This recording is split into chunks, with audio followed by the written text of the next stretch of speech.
Time ఇక్కడ వెచ్చించి almost ఒక ఫుల్ డే ఇప్పుడు ఆల్మోస్ట్ 3:30 అవుతుంది. సో ఆల్మోస్ట్ మార్నింగ్ నుంచి చాలా మంది ఏర్పాట్లలో ఉన్నారు. So thank you so much and I really blessed to be here. I am truly honored to be here with you. Especially first of all, stage మీద ఉన్నారు మా Australia convener సూర్య అన్న, then local convener Krishna, తర్వాత Ramaji Bharat youth, అలాగే మన Subbareddy Vamsi from Adelaide. So ఇది చెప్పాలి, Adelaide నుంచి 5 మంది వంశీ, విజయ్ ఎక్కడ ఉన్నాడు, కిషోర్, రాఘవన్ ఇక్కడ ఉన్నావా? సో అంతా కూడా వీళ్ళు అక్కడి నుంచి వచ్చారు. అండ్ ఇక్కడ ఉన్న మీ అందరికీ కూడా ఇక్కడ ఈ ఊరు నుంచి వచ్చారు. ఆ మెల్బోర్న్ టీం అందరికి కూడా పేరు పేరున నా ధన్యవాదాలు.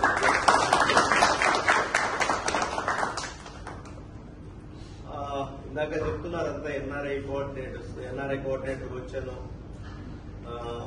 నిజంగానే నేను కూడా చాలా హ్యాపీగా ఫీల్ అవుతున్నా మీరంతా చెప్పిన తర్వాత. అంటే ఎన్ఆర్ఐ వింగ్ అంటే మేము ఆస్ట్రేలియాని అంత పట్టించుకోలేదు అని చెప్పారు.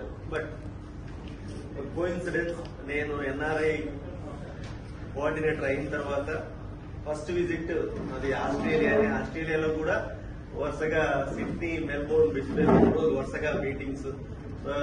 నిజంగానే చాలా హ్యాపీగా ఉంది. అట్లీస్ట్ యూ పీపుల్ అంటే ఇంత ఎనర్జెటిక్ గా, ఎంతూజియాస్టిక్ గా, ఇంత మోటివేషన్ తో, అంటే ఎలక్షన్స్ ఇంకా 4 years ఉన్నప్పటికీ మీరంతా ఇంత ముందుకు వచ్చినప్పుడు అట్లీస్ట్ నేను ఇక్కడికి వచ్చి మిమ్మల్ని కలవడం, మీతో మాట్లాడడం, I'm really feeling proud and happy for you. And నిజం చెప్పాలంటే నేనేదో ఈ ఎన్ఆర్ఐ కోఆర్డినేటర్ అనేది just for name sake. So నేను కూడా మీలాగానే ఆమె ట్రూ సోల్జర్ ఆఫ్ జగన్ అన్న దర్శి. సో 2011 నుంచి జగనన్నతో ట్రావెల్ చేస్తున్నాను. చాలా దగ్గరగా జగనన్న మనస్సుని, మైండ్ సెట్ ని, ఆయన ఆలోచన విధానాన్ని చూశాను. కాబట్టి ఆయనకు ఇంకా డైహార్డ్ ఫ్యాన్ గా, ఒక పిచ్చి ఫ్యాన్ గా తయారైపోయి ఆయన కోసం ఏం చేయడానికైనా సిద్ధం అన్నట్టుగా ముందు నుంచి నడుస్తున్నాను ఆయనతో పాటు. మీరు అంటే నా అంతగా దగ్గర చూడకపోయినా ఆయనతో మీరు ఇంత ఎమోషనల్ గా కనెక్ట్ అయిపోయినందుకు నిజంగా నాకు చాలా హ్యాపీగా ఉంది. సో దిస్ ఈజ్ వాట్ అంటే మనం should feel about our leader.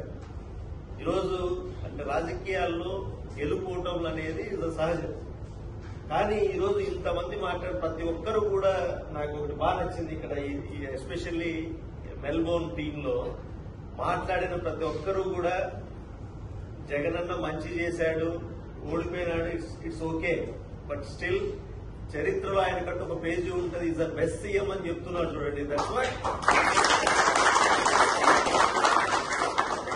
అదే మైండ్ సెట్ లో మనమంతా ఉండాలి, అందరికీ కూడా తెలిసేలాగా చేయాలి. ఇందాక ఓటమి గురించి కూడా చెప్తున్నారు. అంటే మనకు 19 కి 24 కి ఓట్ షేర్ మనకు 10% తగ్గింది అంతే. సో 49.77 అప్పుడు వస్తే 24 వచ్చేసరికి 39.12 సంథింగ్ 22 ఏదో వచ్చింది. సో ఓవరాల్ గా 10% డిఫరెన్స్. ఆ 10% కూడా ఇందాక చెప్పినట్టుగా అంటే మనమే ఏం చేసామంటే జగనన్న అధికారంలోకి వచ్చిన తర్వాత అధికారం చేపట్టినంటే ప్రమాణ స్వీకారం చేసిన మొదటి రోజు నుంచే ఆయన రాదర్ దెన్ రూలర్ ఒక పీపుల్ సర్వెంట్ లాగా మారిపోయి అంటే ఒక ఐడియలిస్టిక్ లీడర్ అనేది కంటే ఇస్ స్టేట్స్ మ్యాన్ అని చాలా సందర్భాల్లో చెప్పాను. అంటే ఈ has an emotion bonding and it's a moral contract with the public. ఇది మోరల్ కాంట్రాక్ట్ అంటే అదేమి ఎలక్షన్ లో చెప్పింది చేయడం అనేది అది రాజకీయాలు ఎప్పుడు ఎవరు చెయ్యరు, దాని గురించి మాట్లాడరు కూడా. వన్స్ ఆ సీట్ లో కూర్చున్న తర్వాత అసలు మేనిఫెస్టో అనే పదాన్ని కూడా ఎవరు ఎత్తరు. మనం మీరే చూస్తుంటారు, లేదా మీరు ఒక్కసారి చెక్ కూడా చేయండి. ఇండియన్ పొలిటికల్ హిస్టరీలో మేనిఫెస్టో అనే పదాన్ని ఏ లీడర్ ఎక్కువ వాడాడని మీరంతా టెక్కీస్ యూ టేక్ ఎనీ తీసుకొని అనలైజ్ చేయండి. జగన్ ఎవరు బీట్ చేయలేరు, ఎవరు ఉండబోరు కూడా. అంటే అంత మోరల్ కాంట్రాక్ట్. అంటే మనము ఒక మాట చెప్పాము, ప్రజలకు మాట ఇచ్చాము, ఆ మాట మీద నిలబడాలనే దాని మీద డే 1 నుంచి చేశారు. కాబట్టే ఈరోజు అందరం కూడా అట్లీస్ట్ వీఆర్ ఓడిపోయినా సరే మనం మంచి చేశామనేది మనం చెప్పగలుగుతున్నాం. నిజంగానే ఈరోజు పల్లెటూరులోకి మనం ధైర్యంగా వెళ్ళగలుగుతున్నాం. ఈ రోజు కూడా ఇదే టీడీపీ వాళ్ళు ఈరోజు పల్లెల్లోకి వెళ్లే పరిస్థితి లేదు. పల్లెల్లోకి పోతే చొక్కాలు పట్టుకుంటారు జనాలు, నువ్వు చెప్పినవి ఏం చేసినావని. సో ఈ కాంటెక్స్ట్ లో ఇందాక నేను చెప్పిన దాన్ని కనెక్ట్ చేస్తూ, అంటే ఎనీ